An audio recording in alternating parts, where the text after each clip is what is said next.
So the most important question that I get asked on this channel is, can you hang out with old drinking friends if you're sober? So I'm going to dive into this. I have 10 years of sobriety, no relapses, and I'm going to give you all the important advice. So if you're new here, please hit the subscribe button and like this video. It really helps the channel out. So I would define alcoholism the same way I would define insanity, and that is doing the same thing, hoping for a different outcome. And that's alcoholism in a nutshell. You try to drink and have a great time, but it always backfires. That's an alcoholic's life, okay? And you can try to trick alcoholism by changing from beer to wine to hard alcohol, drinking certain times, drinking on empty stomach, on full stomach, only drink on the weekends, only drink when it's sunny, only drink when it's raining.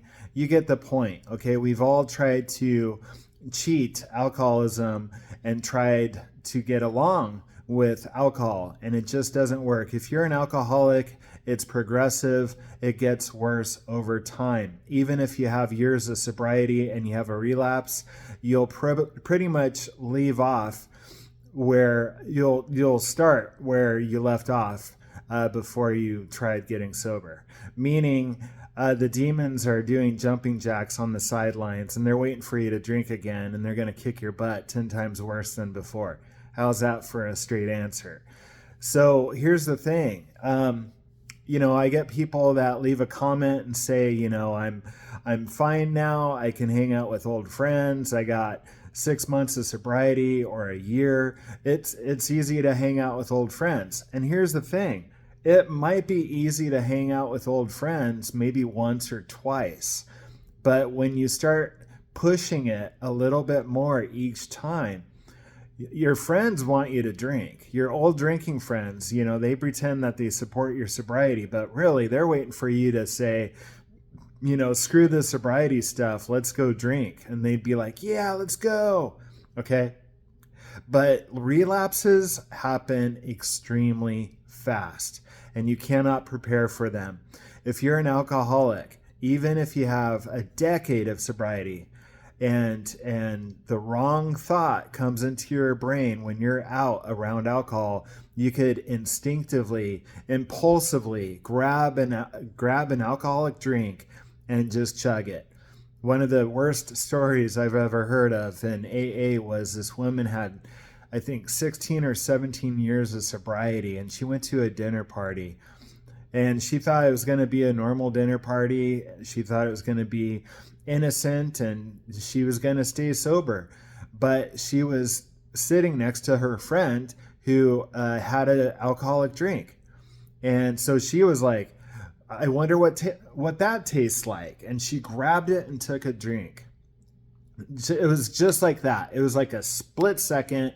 I wonder what that tastes like. She took a drink, and that set her off on a bender that we don't know what happened to her. I mean, a lot of people leave AA and you never see them again. So it's a very scary progressive disease, and it will keep growing even if you stop drinking. And if you really want to stay alive, I treat alcohol, I treat my recovery as if it's life or death, because I know that if I go out again, I might not come back. Because every time I do relapse and I go back out, it is 10 times worse than before. Because and I got back to the same velocity and the same quantity within a week or two when I relapsed. I may have started real small and innocently, like maybe a bottle of wine, but by 2 weeks in, I'm buying the same malt liquor, the cheapest stuff you can buy, that with the most alcohol content possible.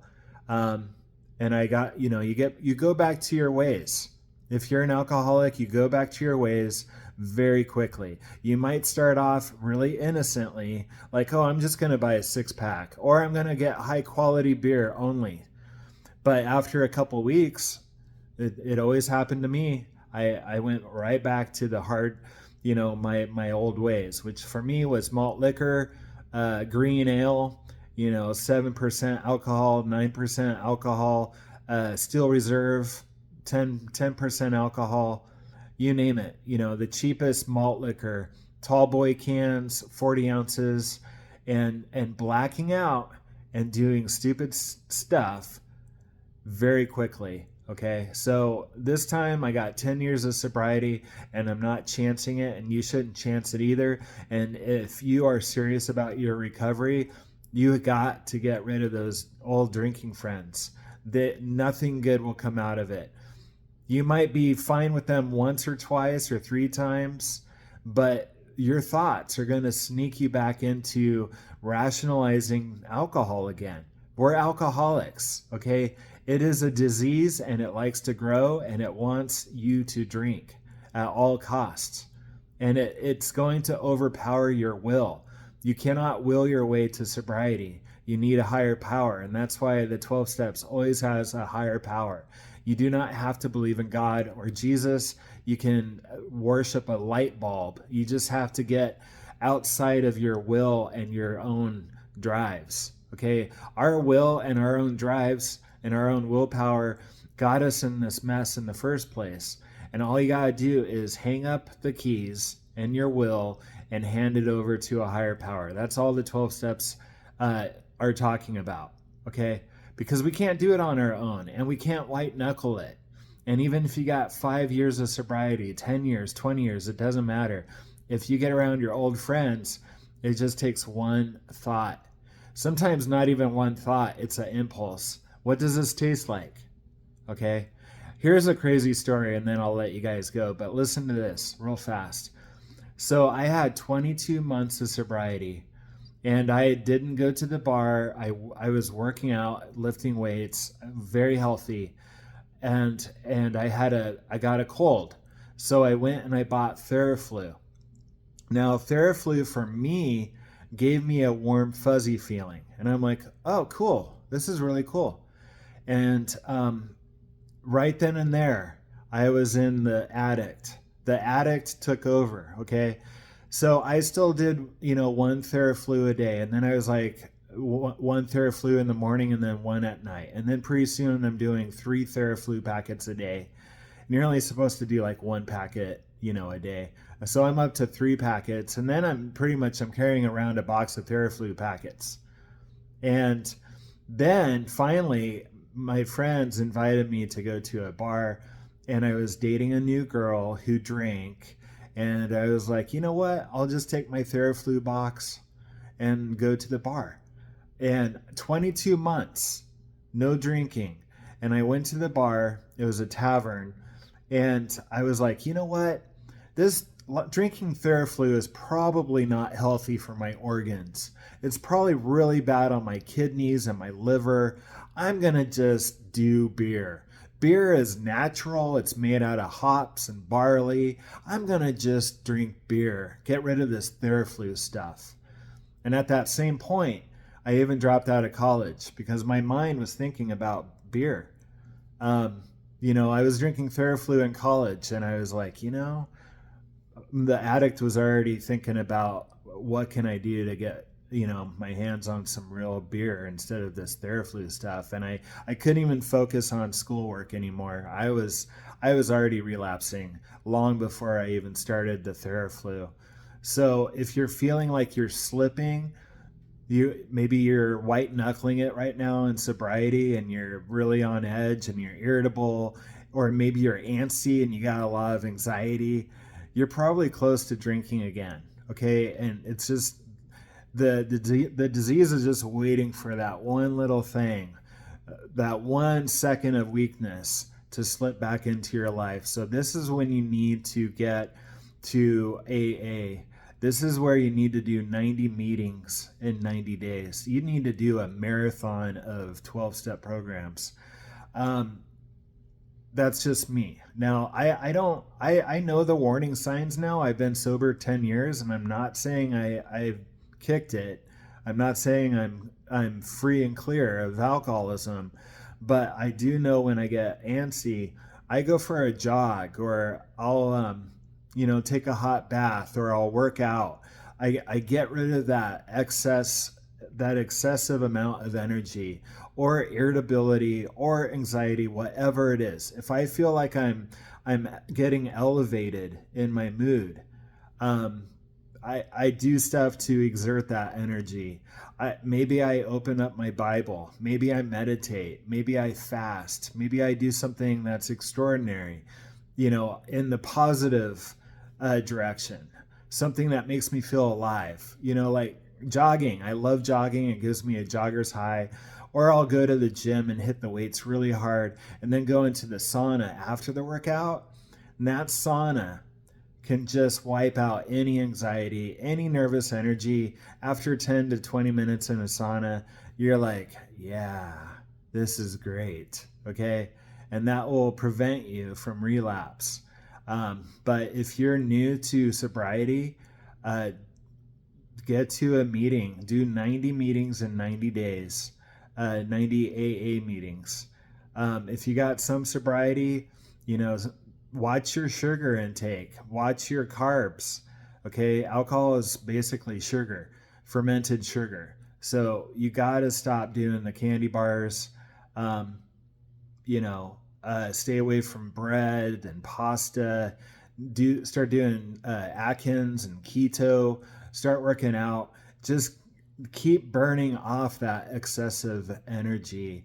And if things are stressing you out, like watching the news, or coworkers are pissing you off, you got to get away from any stressors. Okay, you really have to get zenned out and get peaceful. Get some chamomile tea. GABA is a great supplement. It kind of acts the same as alcohol, but it doesn't trigger a relapse. At least it didn't for me. GABA is a supplement that gives you this warm, like niacin feeling. You could do CBD oil. I did CBD oil for 5 years. It helped my social anxiety, got rid of my nervous twitch. I had a nervous twitch in my eye. It got rid of that. Do hypnosis. Do confidence hypnosis. Start reading self-development books. Start watching all of my videos. Okay. Really just immerse yourself around people that are sober. But look for support groups and burn off that excess energy. And you have to burn the bridge with your old friends. They say in 12-step meetings, you have to get rid of all people, places, and things that remind you or trigger you with alcohol. It's a life or death situation. You cannot play with this anymore, because if you go out one more time, it could be the last time. And I believe that with all my heart and soul and spirit, that if I go out one more time, it's over. And I will be homeless, and I will lose Misha. I'll lose our house. I will lose absolutely everything, and I'll be back at where I was in 2 weeks. Homeless, pissing my pants, drinking the cheapest stuff in the world, and being literally a homeless bum. I mean, that's how quick I go downhill. And I wouldn't test it. Okay? Do not test it. It's life or death. So no, you cannot drink with your old friends. They're just waiting for you to slip up, and your mind, the demon alcohol, is waiting for you to have one bad thought. It only takes one split second to go, what's that taste like? And then you're out. You're out playing in the streets. You're dancing with the demons after that. And anything could happen. You could black out and hit someone in a drinking and driving accident, and you wake up in jail, or you're dead. It's life or death. So no, old friends are not worth it at all. You have to be a recluse, okay, or go to meetings. I chose to be a recluse, and I'm fine. I'm fine playing with my imagination. I love my thoughts. I don't need other people's thoughts. My thoughts entertain me enough. And I got movies. I got people I look up to online, and I'm fine. By me doing these videos, you guys help me stay sober. So thank you for watching. Please leave a comment. How long have you been sober? Are you good to go, or are you kind of white knuckling it? Please leave a comment. I do these videos for you guys, so I really appreciate any feedback, and it keeps me sober. You keep me sober, and I keep you sober. It's a win-win, because it's a wicked world out there when you're drinking. Lots of demons, lots of bad people that just want to see you crumble, and you're worth more than that. I don't care how old you are, you're worth way more than that. You have God given gifts, and polish those gifts off and use them again. People they miss you if you're using. They want to see the real you, the true you again. And alcohol is demoralizing. I was crying every other day when I was drinking, shaking in a dark room, not eating food anymore, getting drunk twice a day. And it's not a life. You're just waiting to die. I love you guys. We got this.